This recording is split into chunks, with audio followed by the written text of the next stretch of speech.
Thank you for joining us on your local entrepreneur podcast. Today, I am joined with the boss of pizza, the pizza boss, Mr. Ajmal Mushtaq. Thank you for coming, sir. Good to see you, Cameron. Lovely to be here in London on this podcast. What are we talking about today? We can go as deep as you want, or we can go on the outskirts a little bit if you need to. No, let's go deep. Let's do a deep dive into the difficult business topics. Well, before we dive in, before we go too deep, I think we need just a little bit of background for all those who may not know about Ajmal Mushtaq for one reason or another. I know a little bit about you, your background wise, and my first question really is: you left quite a very city corporate high paying role. Yep. Went into the food business, and just as a follow up from that, I guess, is obviously from South Asian backgrounds. How was there any backlash as a result of that? Because, our son, who was this big high-flying city boy, he wants to become a waiter or something like that. I don't know. Did you suffer anything like that? And how did you make that transition? Yeah, so I worked in the city for nearly just under 10 years with Accenture, which is a global management consultancy. Dream lifestyle, jet set lifestyle, great job, great pension, great everything. But there was a burning desire inside for me to do something else. I thought, I've got so much more to give. And I thought about this. Should I start a business? Should I not? Should I start a business? Should I not? It took me 2 years to make the decision to finally start my business. And when I did, it was the best decision ever. And how was it breaking the news to, I guess, family, loved ones, and near and dearest that I'm no longer going to be working over at Accenture anymore? Top 4 I think consultancy firm. Generally, people are supportive, but my parents are like, are you sure you want to do this? I've studied law. I've studied 2 master's degrees. I've got a great lifestyle in London. I've got a great job, and I'm going to sacrifice all that to work in a restaurant and in the food business. Are you crazy? So generally, that was the sentiment in the early days, but I made it work. And you ventured, obviously, later on into pizza. Yep. And of all the different sort of, I guess, the different palettes you could have on a menu, why did you go for pizza? Pizza is a £4 billion market in the UK. So the market is very healthy. Secondly, nobody is offended by a slice of pizza. And if you go out, 10 guys go out to a restaurant, there's always someone, doesn't like sushi. There's always someone that doesn't like Indian food, it's too spicy. But when it comes to pizza, no one is offended by a slice of pizza. So that's why it's a very healthy market. And it's relatively simple compared to cooking Indian food. In Indian food, you need 3, 4, 5 specialist chefs for every one unit. You need a tandoori chef, you need a starter chef, you need a curry chef, you need a rice chef. And it's a much more complex operation than pizza. And that's why I'm in pizza now. It's a much more straightforward process. Well, the follow on from that, I guess, is the pizza industry is notorious. You have these huge brands, these massive corporate chains that have been in the business for a long old while. You've got your smaller local shops who are super competitive on things like pricing. Yep. So how do you navigate your way around that type of an environment, especially coming in as a quote unquote like a new player into the game? Business is very easy for me, right? It's really straightforward. You need to have a great product, good price, great service, wrap it up in some clever marketing and deliver that consistently for years. That's where you win. And most businesses fail because the business owners start the business and after 3, 4, 5 months they give up. It takes at least 18 months for a business to gain traction and to get going. So, for example, for any sort of budding food entrepreneur, now everyone starts off a food business with the mindset that this will become a big franchise and have multiple locations. And what we find a lot more often is that this guy will or gal will open the one shop and they're chained to that shop. They can't leave that shop. They in fact, they go home receiving calls about the shop. And they never move on to site number 2, let alone several.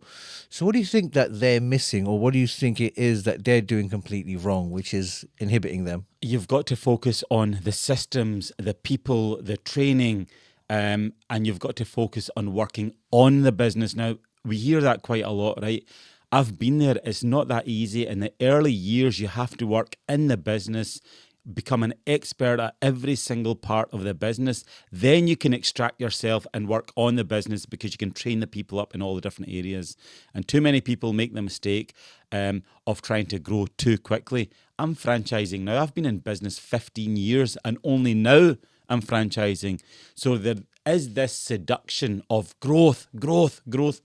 There is nothing wrong with having one business that's generating a good income and providing you with a good lifestyle. Yeah, makes sense. I'm going to bring my thing over here. Now, you manage multiple locations. Yep. So how do you, for example, personally keep up the standards of quality, for example? So I've seen other smaller franchises which have exploded on the scene.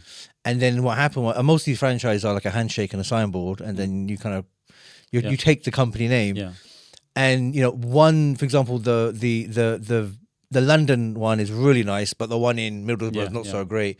So how do you keep a level of quality across the board with your shops? So it's very straightforward. I've spent the last 3 years building a solid foundation. I've not been interested in growth at all. Build a solid foundation, a head office which can support a national rollout. So we've spent hundreds of thousands of pounds on that office, on the people, on the systems, on understanding everything about the franchising landscape. And only now are we starting to roll out after many years and after having spent hundreds of thousands of pounds. And again, the big mistake I see people making is they run one business that's doing well. They think they can franchising it. They think they can franchise it, but the franchising landscape is a whole different ballgame compared to running your business.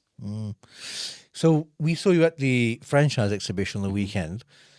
So we saw your stand, which kind of was huge. I mean, let's face it, you don't mess about. We made a serious statement of intent. The Boss Pizza brand was landed on the franchising scene with a bang. We took out the biggest stand. It was a 13-meter long digital screen, 3 meters high. The floor was digital. Had the top team there, and the feedback was just phenomenal from the event organisers, from anyone who saw the stand. They thought, that's fantastic. And our stand was busy for the full 2 days, and the feedback I got was many of the other competing stands weren't as busy. All the attention was in Boss Pizza, and that's what we wanted. It was pretty wild because you were right next to McDonald's as well, I think, wasn't it? Yeah. You were like this huge stand, and then McDonald's had this tiny... Yeah, we were next to McDonald's, and that was a strategic decision. The McDonald's stand is busy. We're putting our brand beside theirs, and we just had a much bigger stand. You couldn't miss it. It was amazing. There's another point, actually, that... Actually, I'll stay with the franchise show for a little while. Do you mind telling us how much did you spend on your stand? I think it's about £75,000. Woof. I've never spent that much money in my life on something and it's not been tangible. So if I'm spending £75,000, that's a car, that's a deposit for a house or a flat or something like that. It's not just like I've never spent £75,000 in an event and I've got nothing to show for it. Yes, we're going to have leads and we'll be able to convert them, in the next few weeks. But £75,000 was the cost. And so how do you quantify, because you've gone in quite heavy. Now, a lot of people are quite ROI obsessed on everything. So how do you, for example, would you quantify that attendance in terms of revenue, or do you look at it as us being there was enough to sort of put our flag into the ground? Two things. One, it was a brand building exercise. And then it was a statement of intent that if anyone looking for a franchise in this space, Boss Pizza are taking things very seriously. We've not turned up with a tiny little stall with 2 people on it, handing out some leaflets. We are there in a serious manner. And if you're investing your money, you'll have the confidence that this is a brand for you. Now, say a bit more about the food business. Yep. Now, there's this old connotation, I don't know about other cultures, but I find it with South Asian cultures where people complain about the fact that, I made a chicken shop, it was doing really well, and another guy opened up a chicken shop 2 doors down. Who does he think he is? And so forth.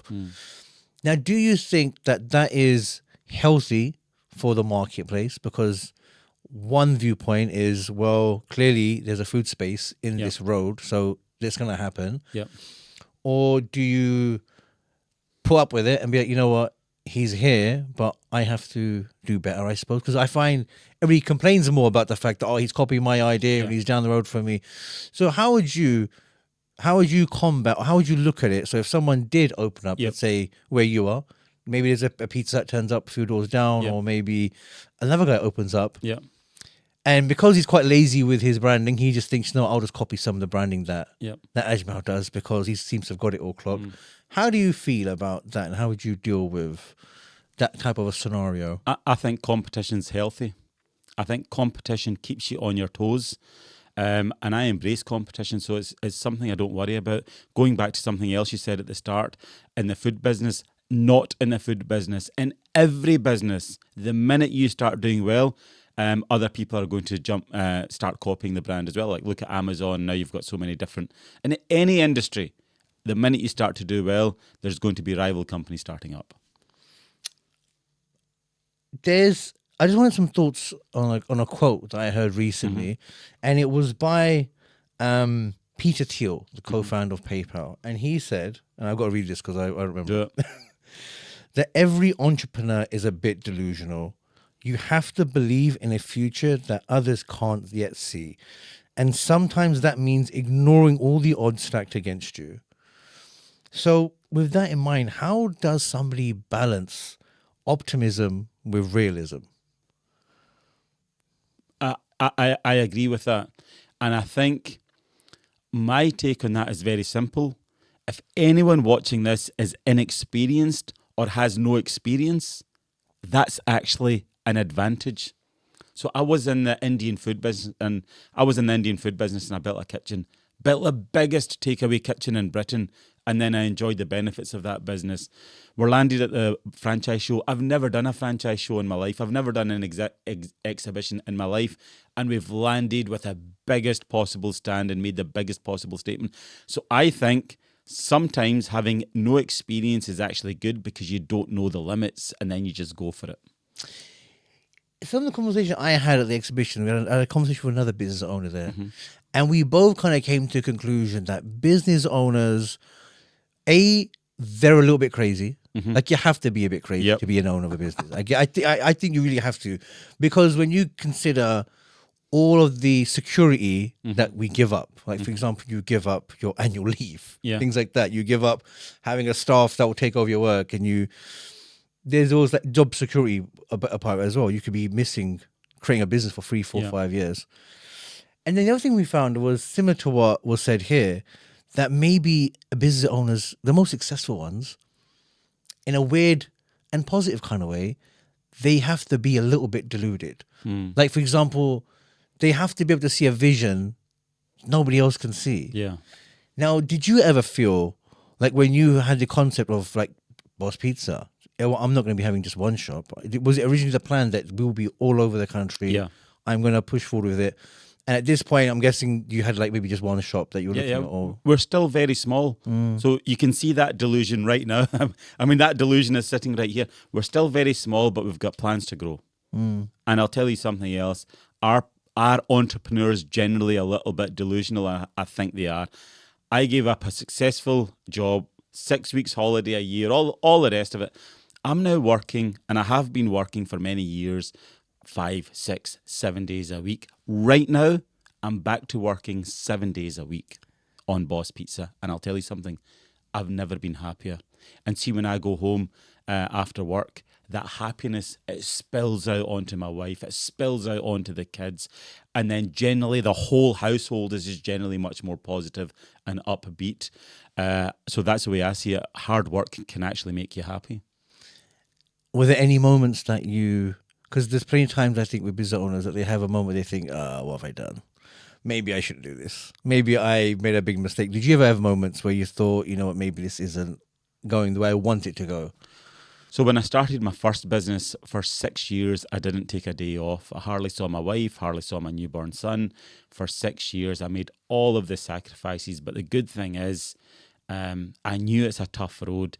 And now I'm enjoying the benefits of that because I don't actually need to work now, even though I'm still working 7 days a week.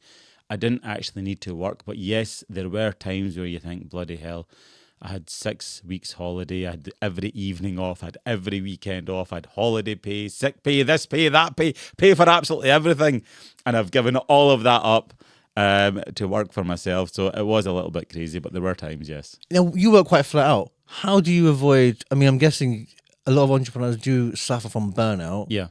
How do you avoid burnout? Do you have any hacks, or do you have a way of recognizing you're being burnt out, and how do you kind of Yes. taper off? I'm an expert in burnout because I've actually been burnt out. And the amazing thing is, in 2018, I was just working crazy hours. And then I just realized it actually takes me longer to make a decision, right? I had to sign off on a billboard. It took me longer and longer. And then I was sitting on it for weeks. That was a first sign, but I didn't know it at the time. Then what I found is I just started to shut down. I started just to get annoyed with people, and I started deleting people off my phone. I just started shutting down. I stopped talking to my friends. I stopped talking to my family as much as I did, and just generally, I became a bit more of a recluse. And then I realised I'm actually burnt out. And it was only after I had burnt out that I realised I was actually burning out. So there's no sign that flashes up saying you are burning out or you're in the process of burning out. It just creeps up on you, and it creeps up, and then bang, you're burnt out. Then it took me like 6 months to recover. 6 months to recover? Yeah. So what did you do for 6 months? Do you come off work completely for 6 months? No, I was working, but I was just working at a much lighter pace. And that's the thing about being an entrepreneur. If you are burnt out, you can't take time off. You've still got to bloody work. You've still got to soldier on. So I just dialed back on the efforts, and I would take more time out, and then just slowly just recovered from that. And now I'm working 7 days a week, and at least now if I start to burn out, I can recognize that and I'll slow down before it happens. Okay, so is there any advice you would give for the salespeople out there? Because the lifeblood of any business is selling. And do you have, for example, maybe your version of things? I mean, like, for example, traditional objections that most sellers get, or salespeople get, is, I'm going to get a couple more quotes. Yeah. There's another guy down the road cheaper than you. I'll have to think about it, and then I'll come back to you. So, for example, what advice would you give to any aspiring salesman to kind of... Sales, I am very good at. We can drill deep into this, right? I had this conversation when we started out. It was about 18 months ago when we started to sell franchises. And the team were like, how are we going to sell franchises? I said, we're not going to sell them. Over here, we are just going to do such a fantastic job that people come to us and they want to buy from us. And see, when people are like that, when people want to buy from you, the whole sales process goes out the window. They're coming to you ready with their cash to part with it, purely because we were doing a great job over here and we were making a lot of noise about how great a job we're doing. But I want to go in the reverse now. You're a new business, for example, someone new on the scene. His only or her only hope is now to drum up new leads from companies who don't even know, or other B2Bs, other customers who have no idea who you are. So that means either social media ads, or it means cold outreach. And everyone's running on a bit of a shoestring budget to begin with. So if cold outreach is the way forward, what advice would you give to someone who's just started off now? He needs to start getting customers. Right. Let's put it in a B2B framework, for example. Right. This means dialing in, cold calling. Cold outreach, cold calling is a waste of time in my opinion. I get dozens of cold calls a week. We shut them down straight away. And it's not because we're nasty people. It's just the sheer volume that every business in the UK gets of these cold calls, cheap electricity, cheap gas, cheap this, cheap that. We just can't handle it. And even at the franchise show, every single exhibitor was sick and tired of the number of people coming to the stands to try and sell their products. Whereas the franchise stands there, they've actually spent money, tens of thousands of pounds to be there to sell franchises. And then you've got other people who've just rocked up and they're selling their own sort of whatever products they've got. So that's really frustrating. Cold in my opinion, doesn't work. The best way to do it, and this is how we did it, just make plenty of videos, plenty of social media content, establish yourself as the expert, put that message out there day in, day out. And then it just means when you do reach out to people, it's not cold, they've actually heard of you or they know about your product and service. So I'm a bit divided on that one. Okay. Only because, from my personal experience, I found that when business gets a bit quiet, I've always found that you have to aggressively go out there and find business. And it even came to the point where I was walking into shops cold. Yes, it works sometimes. Right. Yes, someone says, no, bro, we're a bit busy right now.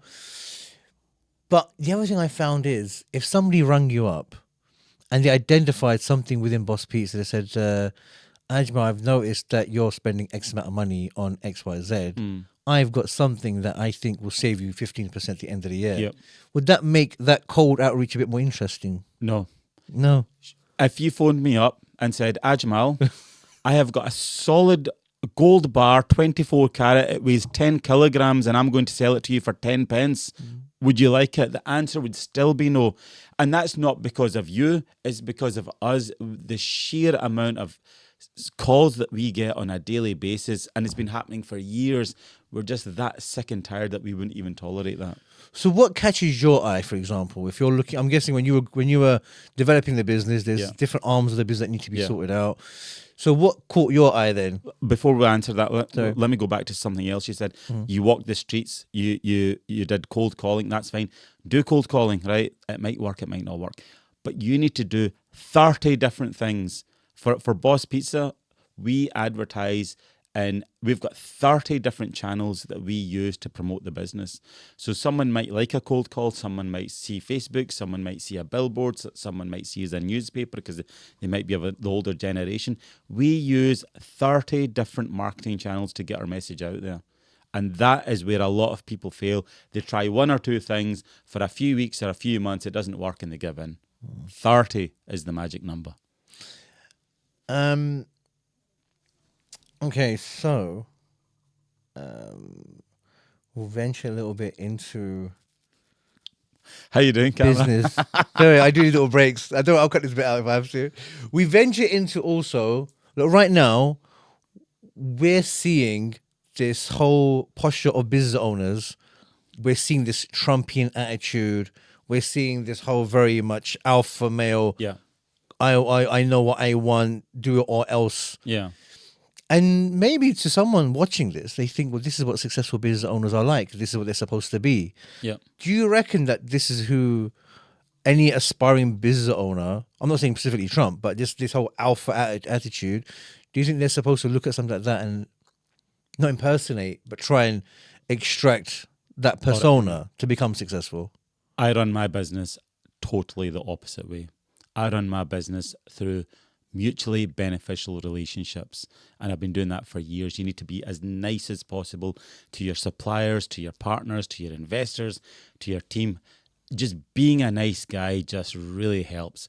I can pick up the phone to anyone and people love doing business with me, and the reason for that is, and I've been told this many times, I pay my bills straight away. I don't negotiate. I don't try and delay payment. I don't make excuses. And see, when you've built up a track record like that, people just want to do business with you.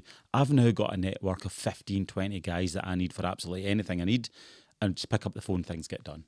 And I think if I was coming across as a bully, alpha, hard-nosed negotiator, I want to squeeze you for every penny, you're not going to want to do business with me next time, are you? Pretty much. Well, no. But then do you think, like, part of business is the negotiation as well? Like, some of the backgrounds we come with, we will never go for the first price that we're given. We just have this negotiation only works if both parties win. Right? So let's say, for example, I'm buying something from you and I negotiate you down to rock bottom. I walk out of here delighted and you walk out of here with 1 penny profit. Are you going to want to do business with me again? Mm-hmm. Yeah, no. I know that feeling. The answer is negotiation only works if both parties walk out happy. And that's why I'm always happy to pay a fair price for a good service and a fair product. And that's why the business relationships that I've got work very well. And how do you negotiate? How do you navigate negotiation when someone's trying to negotiate you down? Because I've been in instances when you have a healthy business month, it's really easy to say, no, sorry, mate, we can't do that. Yeah. But then other startups will have a phase where they're not generating as much cash that month. So they become a bit more susceptible to negotiation. So is it right to say, like, when someone says something is better than nothing, or do you reckon that, no, something isn't just better than nothing? I'd rather have nothing, just than have a little bit of something. No, in my opinion, something is better than something is better than nothing. If things are at the early stages, or if your business is struggling. But once your business is expanding and growing, then you've got to be careful. We've got to be very careful. We can't be charging one client, a bigger price, and another client 2 months later a smaller price, because they're going to start talking to one another, and that damages your credibility. So in the early days, yes, but once your business is established, set out your stall and have some confident pricing. And where you win is by not taking the piss, by just setting up a fair price where you're not making too much money, you're not making too much profit, and the buyer is a winner as well. Well, this kind of nicely follows into another topic that's happening right now.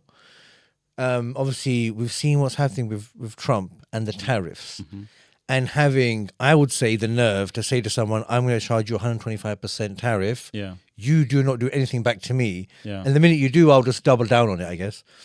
And in response, Chinese manufacturers have just blown the lid on what those huge corporations were making. Yeah. So I'm guessing you've seen this now. Yeah. What are your thoughts on this? So that answers your question. Does that alpha bully boy tactic work? Well, it doesn't seem to be working at the moment. So I just saw a video this morning. The people that sell Birkin bags or something, Birkin, handbags, £38,000. The factory that made it broke down the individual cost of every single item that goes into the bag, and the bag costs them £1,400 to make. And then the brand puts a label on it and sells it for £38,000. So they're being exposed massively. And that's not one company. That's like, my feed is full of all these Chinese companies saying, "Oh, we could sell this," or "This cup is 20 cents," or this headphone is like $1, and you can sell it for $30 in the US. So I think it's a slightly risky move to be the bully boy and try to get people. Try to bully people into your way of thinking. Well, it's pretty wild right now, because the guys who are manufacturing Nike trainers have just come out and said, well, we sell them to Nike for like $1, $2 each. Then Nike on the other end is selling it for like, not even, I mean, we're talking about 10x almost here. Yeah.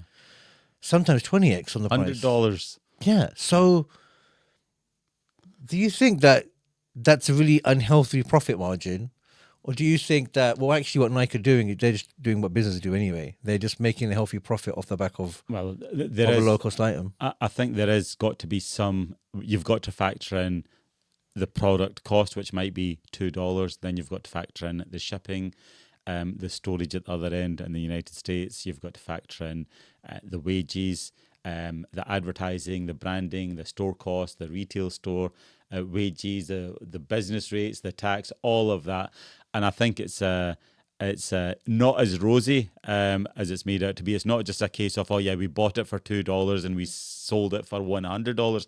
There are a lot of other expenses in there as well. That reminds me of a piece of content you did where you broke down the profit margin of a pizza. Yeah. Because everybody has this thing. I remember someone else saying this to me. Bro, you have to get into the food business. It's like 75% profit margins in it. Exactly. Are they really? And he was like, yeah, man, think about it, bro. It's just some flour and some wheat, and you throw a couple of vegetables on top, and there you go, man. You sell it for £10. And your video was really interesting because you kind of broke down the cost of everything. Yeah. VAT, staff, commission on card payments, bins, phones, internet, wages, training, business rates, corporation tax, you name accountancy fees, you name it. I mean, there's so many fees. Yeah. Do you think now we're in a hostile environment for business? Yes. So with the new Labour government in power now, everyone's starting to feel this pinch of higher cost. Yeah. Things which are not even in your control at all. But now you are forced to pay more on utilities, more on goods, more on transportation. So how do you navigate in an environment that feels that isn't? How do you navigate in an environment that doesn't feel pro-business? It's getting increasingly difficult. And I used to say before Brexit, so it's Labour government now, but remember Brexit had a big part to play in the economy as well. And running a business now is so much more difficult than it should be. And part of the blame I put on is on Brexit. Just trying to bring things in from Italy or from abroad is just so much more costly, and it takes up so much more time as well now. So I think Nigel Farage got out of jail with COVID. I think COVID hit and it took the attention away from Brexit, but I think Brexit was a disaster for business. And now the Labour government, equally as bad, but they're not taxing the working person, they're taxing the businesses. Who do you think the businesses are going to pass on the cost to? The businesses aren't going to sit there and say, all right, our overheads have now increased massively and we're just going to absorb them and make losses. Of course, they're going to pass them on to the consumer. So it's absolutely foolish, the strategy that the Labour Party has adopted. The consumer loses every single time. Now, do you feel as if like they're not? Sometimes does it feel as if that this country actually isn't interested in small companies or even mid-sized businesses becoming successful? Does it feel like you're actually in an environment which is not encouraging growth? Yeah, the country's run by politicians who haven't got a clue. They're not connected to reality. The business secretary, e-commerce, all of these guys in politics, all these politicians. Whatever sector you're in, you should have at least a decade's worth of experience in that industry before you step forward and put yourself forward as a politician. Do you feel as if being from an ethnic minority, do you think it can inhibit, or what's the word? So much like it can become, not I say an obstacle, but it's not as easy to navigate as it would be if we weren't from an ethnic minority and we could. I mean, you've worked in corporate backgrounds, I'm guessing as well. And I know that old thing, working corporate backgrounds, when you're the only few Asian guys there or the only couple of black guys there, you kind of nod at each other. But do you think in a business landscape, is there anything that could inhibit an ethnic minority's growth within business? I'm not sure. I mean, I see businesses, ethnic minority businesses, and they're thriving. All these food places, shops. There's so many industries were run by ethnic minorities and we seem to be doing okay. I think if you put the customer first, deliver a good product, good service, good value, I don't think any consumer in the UK is going to think, let me check the ethnicity of that guy before I part with my money. People are too selfish for that. No, right now, for example, there was a campaign about halal meat. Yeah. And it was almost like they conjured up this thing about, I'm not going to eat halal meat anywhere, mate, because it's cruel to animals. And they had this thing come about. There's so much anti-Muslim rhetoric out there. And a lot of it's being driven by Indian accounts. They actually make money. I've heard of this. So there's so much negative rhetoric coming out from India against Muslims in the UK. It's just these guys sitting there making money. They make the videos and they monetize that, and they know the British public are going to react. So the more they react or the more they comment, the better it is for engagement, the more money they make. So that's a bit of a business.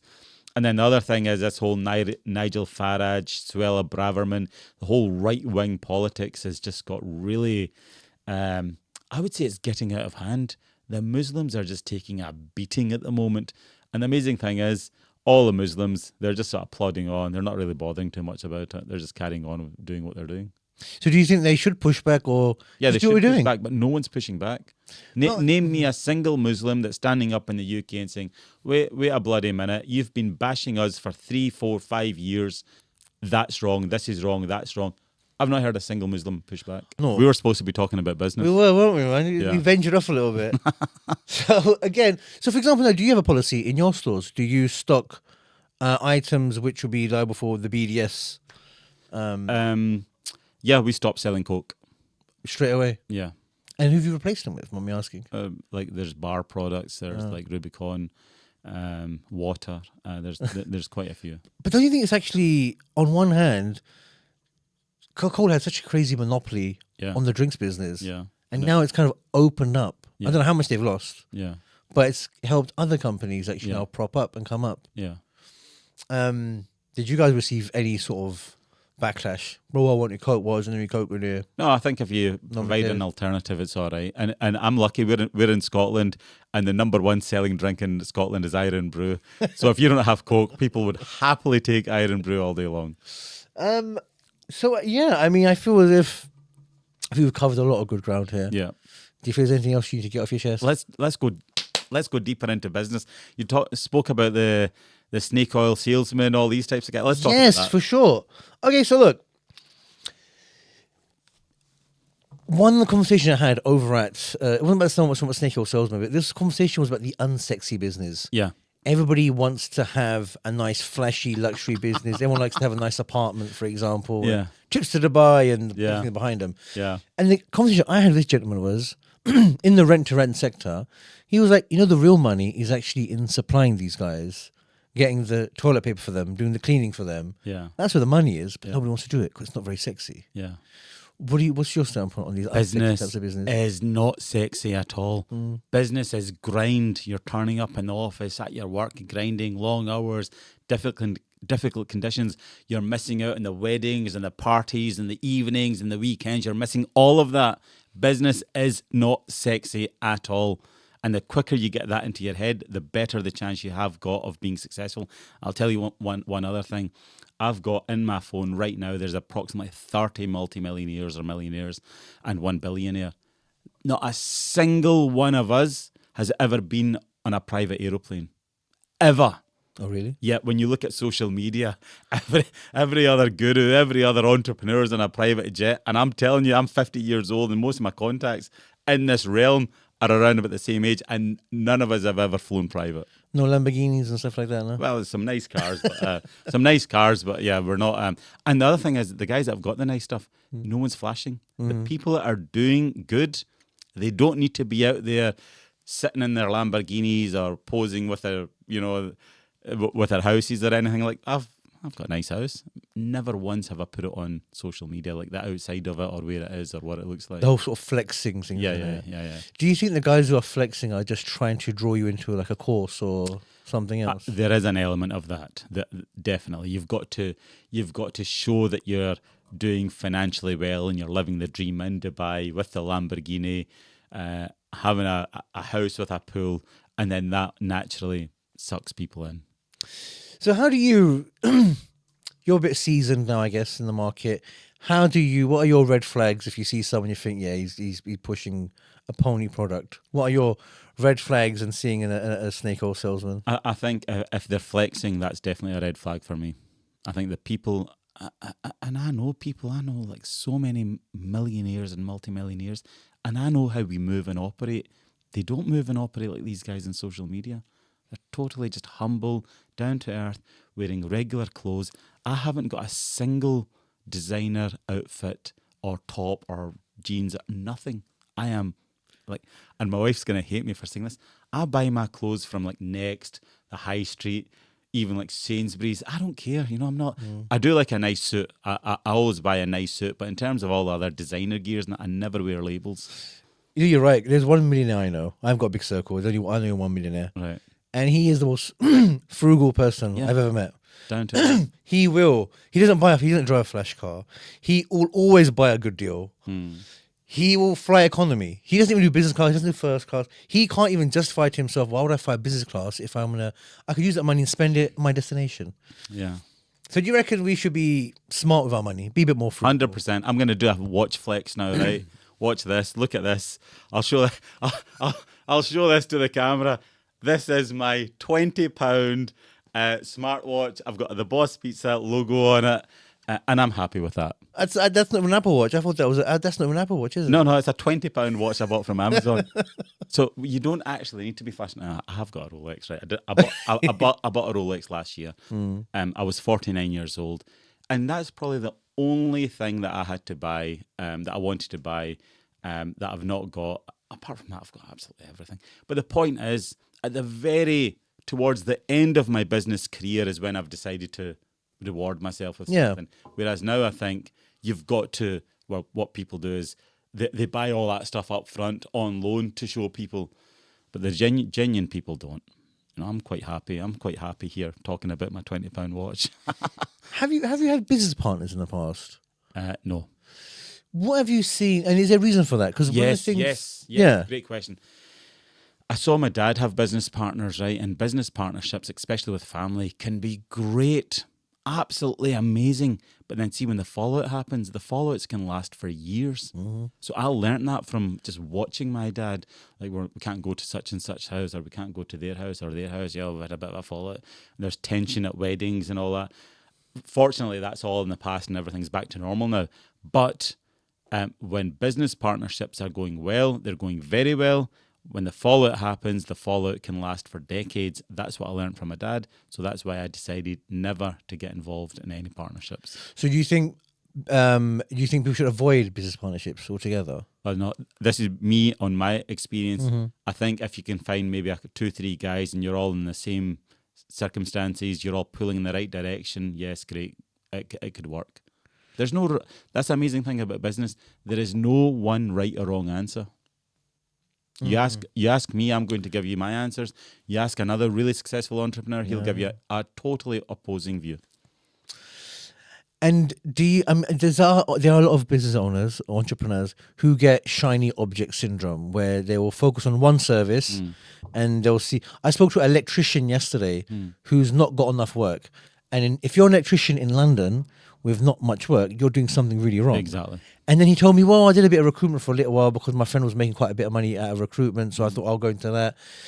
So do you ever get, or do you have to stop yourself from thinking, like, do you ever look at other things you could be doing and think, oh, that's a nice business, I might touch on to that? Or do you ever? No, I am focused 100% on Boss Pizza and nothing else. And the sector where you make the most amount of money, the sector that can make you a multi-millionaire, is the sector that you're already working in. Mm-hmm. Too many people look over the fence, exactly that shiny object syndrome. Oh, this person's doing that. Oh, that guy's in food. Oh, that guy's in recruitment. That guy's in a estate agency. I'm going to try this. I'm going to try that. The best sector to make money is in the sector you're already working in. You've got the expertise, max that. That's interesting because now there are trends that always happen. AI trend, automation trends.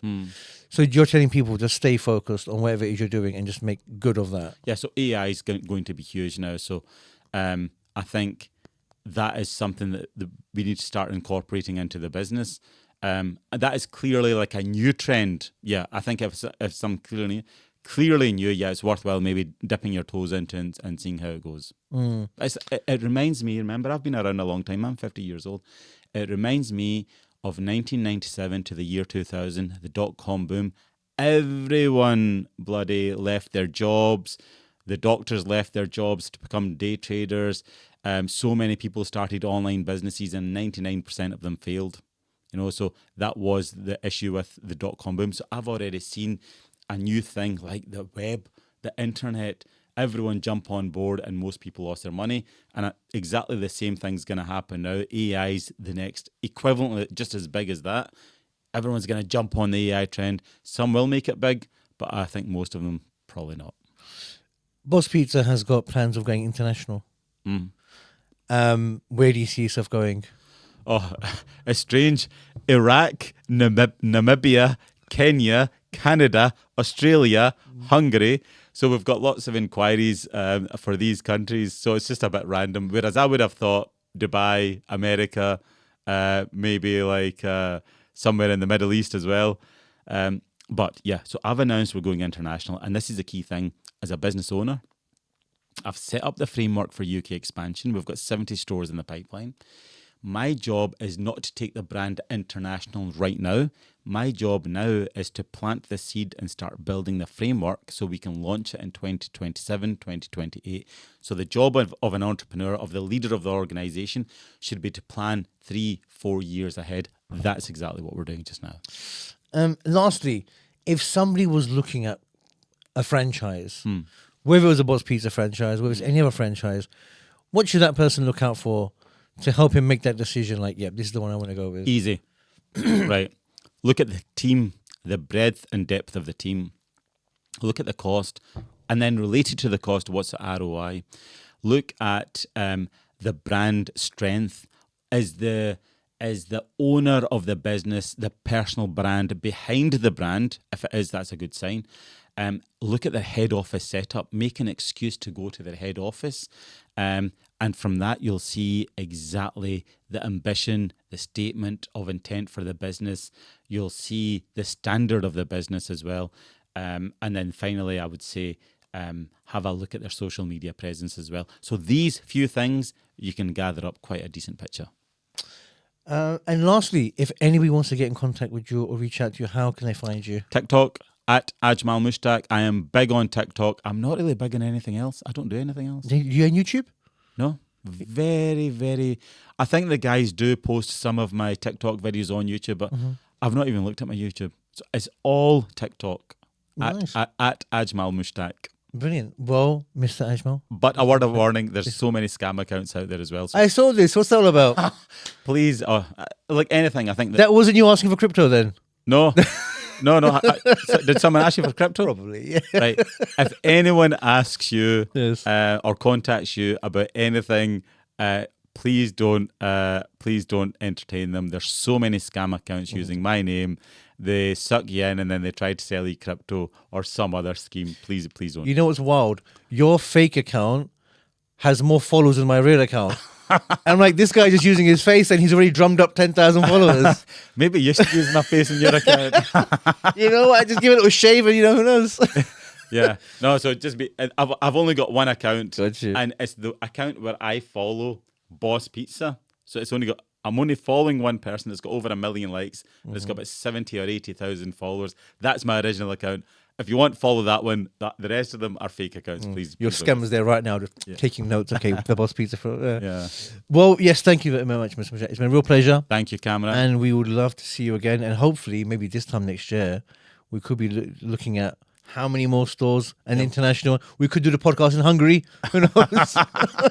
Well, that's a few years away yet. So, yeah, thank you very much. It's been a pleasure. Thank you very much. Thank you. Sir. Nice one. Cheers. Thank you. Thank you.